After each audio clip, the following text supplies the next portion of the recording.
I'm going to talk about what if Dockerfiles and Makefiles had a baby.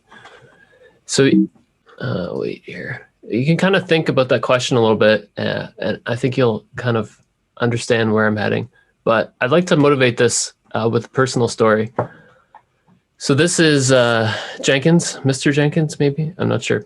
So about 3 years ago, I was working at an unnamed previous employer, and I had this PR that I had to get out because it was getting towards the end of the sprint, and I wanted people to review it, and I just needed to get this code out. So I knew there was going to be a backlog on the build server, because there always was when you had like towards the end of the sprint, everybody's pushing their code. The builds would take forever. And the product I was working on had all these integration tests that were great. So we could do continuous deployment. We could push things right through to production once it was merged into master. But the process was sort of flaky. So before I pushed everything, I ran the full integration suite locally just to make sure it wouldn't fail. And I wouldn't have to wait again. And then I ran it another time just in case. And then a third time. And then I pushed it and I waited. And then, of course, the whole thing failed. In the build, I had to wait in line, and then the whole thing fails. So normally in these situations, after like getting frustrated, I would just have it run again because the build was flaky, just happened again. But today I was feeling ambitious, so I reached out to this guy, Tom. He was kind of the build expert, real name, not Tom. I was frustrated, and I said, like, there's something wrong with Jenkins. The build is not, it's failing, and I know it worked. It ran locally. So he said he'd look into it, and he's really good at his job. He understood Jenkins and all this crazy groovy code that I'm super afraid of. And so he looked into it, and he found the problem. He came back to me. He said, we have these servers that run the Jenkins jobs. There's an OS dependency in your build script. And so Groovy like shells out and runs some command, and there's some sort of OS incompatibility. And that's why it's failing. It's actually not your integration tests. And I said, that's great. But then he gave me the bad news, which was, they were in the process of moving from those Jenkins build machines to CloudBees, which is like a hosted Jenkins thing. So he said the fastest way to have this resolved for you is just we continue with the migration, which is going to take about a month. So I said, well, what do I do? I can't wait a month. He said, it's super easy. There's 10 build machines, only 2 have the problem with this OS dependency. So if you have that problem, just hit rerun the build, and 80% chance it'll work that second time. And then at that point, I think I basically called it a day. I'm like, how is this the world that we live in? And I don't think it's Tom's fault. Like, builds are just often kind of a neglected area in software development, in DevOps. It's not a sexy area for people to work on, and it gets neglected. Oh yeah. So about me, I am Adam Gordon Bell. I'm an open source contributor, newly a developer advocate. I'm Canadian. This is my home office here in Canada. I have a podcast called Co-Recursive. There's the logo here. Yeah, you should check it out. Okay, so another story, just to motivate why we might want something like Docker and Makefiles combined. So I was working recently on GitHub Actions. GitHub Actions are containerized, so I can't have this problem with Jenkins, like having some sort of OS dependency. But it's just slow. I'm trying to get all these steps to run in my GitHub Actions. I have to make a change to the file, push my change to the GitHub Actions like YAML file, wait for that to occur, see if it failed or not, and then like repeat and repeat. And so I end up with these commit logs that look like this. And it's just a really slow process. So just try to make a change, push it, wait to see what happens, and repeat. It's super frustrating, and you just lose a lot of time because you're just like waiting. So thinking about these two things, right? The problem is that I can't actually run the build locally.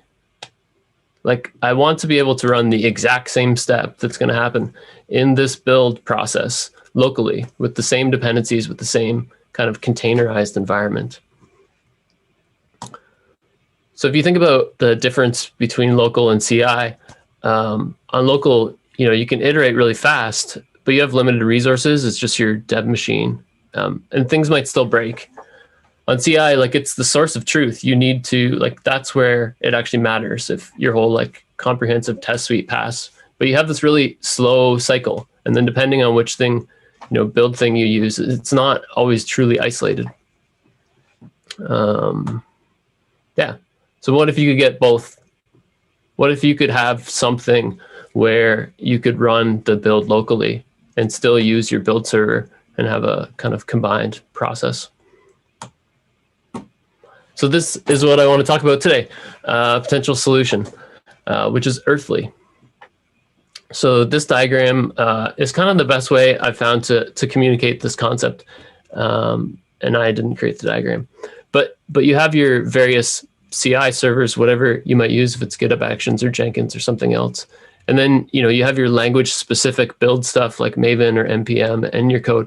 But in this middle layer, you have all this stuff like, like YAML files, Docker files, Makefiles, Bash scripts. They kind of all come together to, build things. So what if you had something where you could abstract all those, put them in a single place, and have a way to run them anywhere, exactly the same as they would run in the build server? So that's what Earthly is. So that's kind of what got me interested in Earthly, which is an open source project. Looks a lot like Docker and Make combined. So I'm just going to take you through a demo of it. Well, it's sort of, the builds take a little bit of time, so I'm just going to do slides of a demo, but I think you should pretty quickly get the idea of how Earthly works. So I'm just going to take a simple Go app, and then I'm going to build up an Earthly script where we can lint it, build it, and then containerize it. So you could follow along with this demo if you want. Just git clone Earthly demo git. If you do that, you'll kind of clone it out, look at what's there, and you'll have a Dockerfile and main.go and some supporting files. If you look at the main.go, it's just a hello world.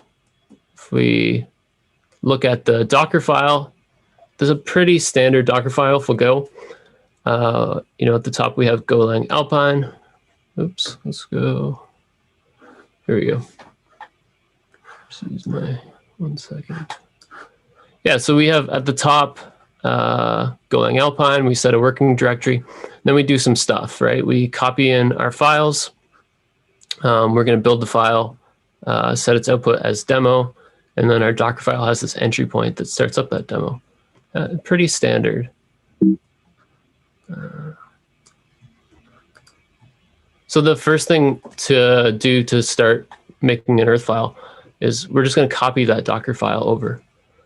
And then once we do that, if we look at the Docker file, it kind of has two sections. The top part is where we're working from and what directory we're working in. And then this second part that does all the build steps. So all we have to do to make it into an earth file is add a target. So we add this target build. Actually, that's not all we have to do. We also have to add the save image statement. So this is going to tell this is going to tell Earthly that we're going to save this as an image that is example.latest. And once we've made that change, we can just go to the command line. We do earth plus build. The plus here is just how we refer to a target. So the targets come from Make. The rest of the syntax, comes from Docker. And we just use a plus to reference it. And then there we go. We've built an image. And then if we run it, hello world. Not too exciting or impressive, but we're getting somewhere. So now, we've just taken a Docker file and we've made it into an earth file. Oops. But basically, you can already do this with Docker. So it's not really going to solve any of my problems. But what if we wanted to do something else? Like what if our build, we want to produce an artifact? So instead of producing a Docker image, maybe I want to produce like an assembly that I'm going to send off to Homebrew or distribute somehow. then I can just take these two lines and remove them. And I can put in this new command, save artifact. So save artifact is going to take the assembly that we built here, demo, and it's going to save it as local into this path, build demo.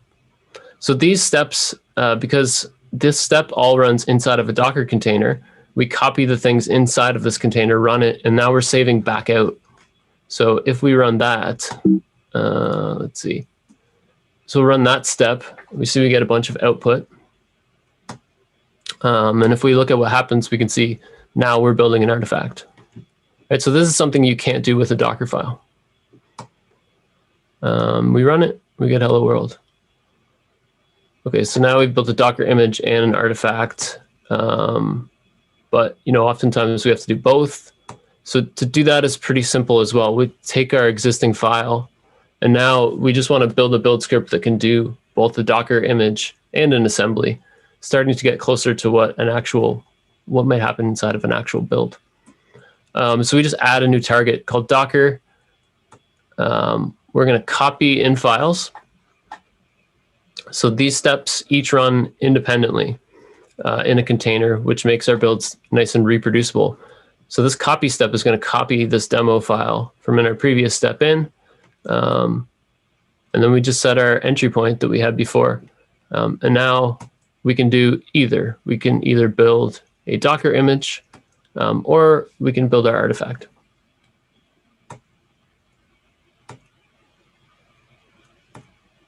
So the nice thing is we might be able to take this script, replace some sort of manual scripts that we have that we're running from our build process. Though you might be thinking up to this point that the earthfile is a way to produce some sort of output. And it can do that, but that's not all. So oftentimes in a build, you want to do some things that are merely like pass-fail, like maybe run a test, for instance. Or run a code linter. So let's do linting. So we just put in a new label, lint. We're going to do this run command that will install golint, copy in our files like before, and then we can run it. And now we have a step that will give us some sort of output. So if you run this, probably guess what might happen. Oh, it actually fails because we need to install something. We have to install Git. So if we go back to our file, just like in a standard Docker file, we can add in dependencies. So we just add, using the Alpine package manager, we just add in Git. And then if we run it, you can see it's installing Git, success. Yeah, so now we're linting at the end. We have Git installed and it works. But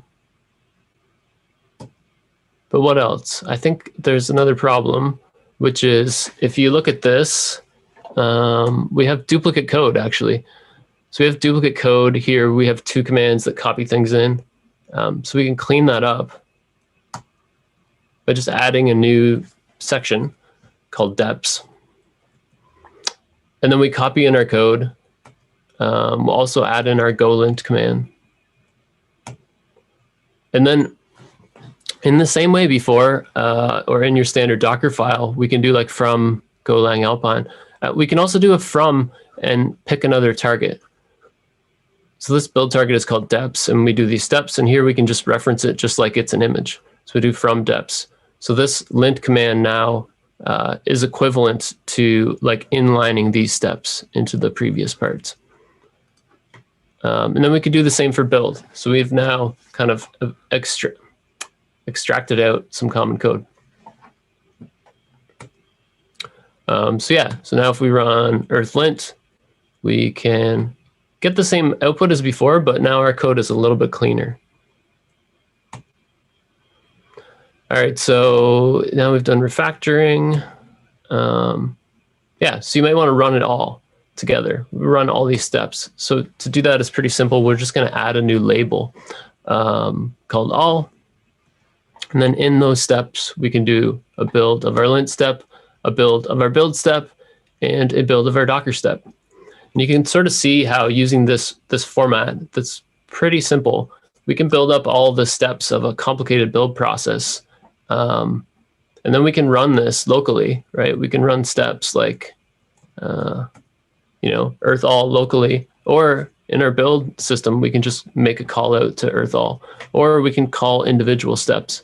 And it kind of gives us this ability to run our builds in a totally repeatable way anywhere. So here, if we run all, we can see it kind of goes through all the steps. You can see on the left-hand side the build targets that it's going through. So it starts with base, and base is actually this part up at the top. This is our base image, so it calls that base, and then we have our depths, and then our lint, and then we build. Another thing, if you look at the output, you can see that these lines say cached. So just like a Docker build process works, it will cache individual steps. And because like installing Git, because installing Git and setting up a working directory and installing golint are unlikely to change, it's caching them. But our copy command, it's rerunning because we made a change to our Go. So it kind of gives us this nice incremental building process where steps that haven't changed, that there's no files that have changed, don't have to be rerun, which can just make our builds faster. Yeah, so now we've shown all of these steps and you put them together. That's Earthly, which is a Dockerfile and a Makefile combined. So a couple of things about doing things this way: you get repeatable builds because every step is containerized. You're not going to have any magical dependencies or magical steps that happen on, the developer machine or that need to be installed on a build server. It's open source, so you can find it on GitHub. You get parallelization. So it's able to look at the graph of dependencies and determine that some of these steps can be run in parallel. And you get some caching, which we kind of showed towards the end. Yeah, so that's Earthly. This is the website for Earthly. And this is me.